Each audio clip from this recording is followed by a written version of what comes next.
Pak, soal polemik pelayanan kesehatan di Papua itu dibahas nggak Pak? Iya, Itu seperti apa Pak? saya melapor pada beliau. Jadi antaranya itu perintah beliau untuk segera lakukan perbaikan audit, dan saya sudah nyampaikan, saya sudah komunikasi dengan gubernur, sudah. Saya minta gubernur, begitu saya dapat informasi, gubernur Pak Matias Fakiri sesegera mungkin ke rumah korban, keluarga korban, semua dibantu. Yang kedua, melakukan audit internal, masalahnya di mana. Dikumpulkan rumah sakit itu, termasuk juga pejabat-pejabat yang di dinas kesehatan dan lain-lain, baik provinsi, kabupaten, dan juga yang swasta. Kemudian Menkes dan saya sudah komunikasi, Pak Menkes hari ini dan dari Kemendagri hari ini juga turun ke Jayapura untuk melakukan audit. Kalau kami nanti dari Kemendagri audit tentang aturan-aturan yang ada, termasuk peraturan kepala daerah, peraturan bupati, itu kan melibatkan rumah sakit Kabupaten Jayapura. Ya, kemudian juga aturan dari peraturan gubernur, karena yang terakhir kan di rumah sakit umum provinsi, namanya RSUD Dok 2. Nah, kemudian Menkes mengirimkan tim khusus juga untuk melakukan audit teknis mengenai masalah layanan kesehatan. Kita nggak ingin terulang lagi. Sama tadi pesan dari Pak Presiden, jangan sampai terulang lagi hal yang sama, segera lakukan audit untuk mengetahui penyebab masalahnya dan lakukan perbaikan. Apakah fasilitasnya, ataukah tata kelolanya, ataukah orangnya, ataukah aturannya. Ini yang kami tunggu nanti. Malam ini. Tadi bahas apa Pak sama Presiden? Oh iya, saya cukup lama ya, mungkin tadi hampir lebih kurang 2 jam lebih ya. Ya intinya saya melapor kepada beliau mengenai masalah yang memang saya dikasih tugas yang rutin oleh beliau untuk menjaga inflasi di daerah. Dan saya melaporkan bahwa inflasi kita di angka year on year-nya 2,86%, tapi year to date-nya 2,1%. Artinya cukup terkendali baik, ya. Terutama sektor pangan juga malah menjadi penyeimbang deflasi. Kemudian beras khususnya dari rapat kita minggu lalu, baru kali ini beras itu keluar dari urutan daftar pangan yang biasanya bermasalah. Beras sangat bagus. Ini daerah-daerah yang mengalami penurunan makin banyak, yang mengalami kenaikan hanya sedikit sekali. Dan itu sudah di-cover dengan baik saya kira oleh Menteri Pertanian Pak Amran, sekaligus Kepala Badan Pangan Nasional, kemudian juga Bulog ya, bekerja sama dengan teman-teman Pemda. Kemudian yang memang agak sedikit naik adalah bawang merah, cabai, kemudian sedikit telur ayam ras ya. Nah ini yang perlu untuk mensuplai terutama program MBG. Kemudian ada pendorong lain kenaikan itu diantaranya lah salah harga emas, yang karena memang harga emas dunia naik ya.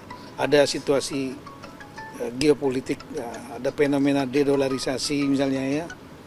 Kemudian saya juga melaporkan kepada beliau mengenai masalah pertumbuhan ekonomi daerah, karena saya juga diberikan tugas kalau inflasi seminggu sekali, sebulan sekali pertumbuhan ekonomi daerah kita bahas ya, di mana yang tertinggi misalnya Maluku Utara, ada yang minus yaitu Papua Tengah. Saya sampaikan, tanya beliau kenapa penyebabnya, diantaranya karena adanya ekspor dari Freeport yang tertahan, adanya smelter yang pernah terbakar, kemudian ada longsor ya, yang membuat produksinya mereka menjadi tertahan. Itu mengakibatkan pertumbuhan ekonomi Papua Tengah, Timika, itu mengalami kontraksi minus 8%. Tapi ada daerah lain yang tinggi. Jadi saya sampaikan ada pembalansnya. Kemudian saya juga melaporkan kepada beliau mengenai masalah realisasi pendapatan belanja. Ini kan sudah tanggal 24 November ya. Jadi saya melapor data yang kemarin 23 November. Daerah-daerah ini pendapatannya sudah mencapai 8 total semua 552 daerah, provinsi, kabupaten, kota, 38 provinsi, 98 kota, 416 kabupaten, itu rata-rata di angka 82-83%. targetnya di angka di atas 90% pendapatan. Kemudian belanjanya di angka lebih kurang 68%. Kita mendorong tentunya belanjanya ya di atas 75%, 80% gitu. Supaya kalau beliau tanya kenapa masih apa ada daerah-daerah yang ada simpan di bank, ada totalnya lebih kurang 203 kalau salah 203 triliun dari seluruh gabungan provinsi kabupaten kota. Tapi ini terjadi karena satu ya, kepala daerah ini banyak yang dilantiknya kan 20 Februari 2025. Mereka lagi nyusun dalam tanda petik kabinet lah, kepala dinas, sekda dan lain-lain. Nah, itu buat perlambatan. Lelang juga terjadi pelaksanaan waktu itu lambat. Kemudian daerah-daerah juga mempersiapkan anggaran untuk membayar kontrak akhir tahun yang memang kalau selesai pekerjaan baru dibayar di akhir tahun biasanya. Setelah itu mereka juga harus persiapan anggaran untuk membayar gaji dan biaya operasional di bulan Januari. Beda dengan pemerintah pusat KL. Kalau kita kan dibayar oleh Kementerian Keuangan. Kalau daerah tidak, dia akan membayar sendiri gitu. Ya. Memang ada dana transfer pusat, tapi juga dia harus persiapan. Kalau dana transfer pusat terlambat datang, maka dia bisa cover. Gaji kan nggak boleh ditunda. Gitu. Nah itu di samping itu saya juga menyampaikan mengenai progres dukungan Kemendagri dalam MBG di daerah-daerah terpencil khususnya. Kemudian Koperasi Daerah Merah Putih, Koperasi Desa Merah Putih yang sedang tahap sekarang membangun mendata lahan bersama-sama dengan kita, dengan Kementerian Koperasi, kemudian Kementerian Desa, ATR BPN, dari Mabes TNI dan Agrinas.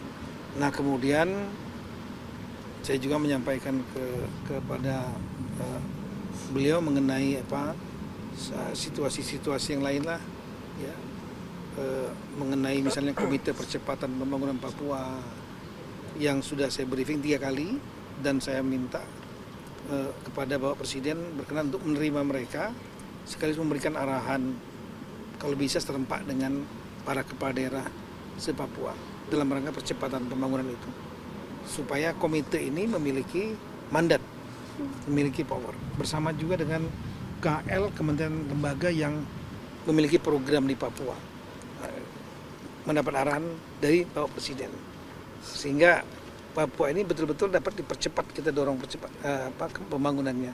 Saya kira itu. Pak tadi kan sama Kemenkyu juga Pak, sama BRIN juga. Iya, sama BRIN. Kita sama Kemendagri. BRIN umum beliau menyampaikan bagaimana tadi nggak ditanyakan langsung ke BRIN. Ya intinya kalau yang tadi yang saya dengar beliau ingin BRIN ini betul-betul bergerak di bidang riset dan teknologi. Mulai dari di bidang pertanian, perikanan, kemudian di bidang manufacture, kendaraan nasional dan lain-lain, banyak sekali ya. Dan dengan Kementerian Keuangan ya diantaranya kita membahas mengenai satu yang saya minta ya, yaitu mengenai adik-adik kita yang dari Papua yang sekarang mereka kuliah di luar negeri. Kalau salah jumlahnya 300 lebih, itu ada di Amerika, di Australia dan lain-lain. Data kami ada 56 orang yang belum selesai, belum dibayar dan sering terlambat dibayar dari Pemda. Totalnya 37 miliar sebetulnya. Pemda Papua dan Papua Pegunungan itu terutama. Nah, saya melihat daripada kompleks, lamban, kasihan itu nggak bisa ditunda. Saran saya agar pembiayaannya diambil alih oleh Menteri Keuangan melalui LPDP. Perintah Presiden setuju. Yang 37 ini akan diambil alih oleh LPDP. Saya segera menyerahkan datanya kepada Menteri Keuangan dan Menteri Luar Negeri. Tadi Pak Menlu juga ada.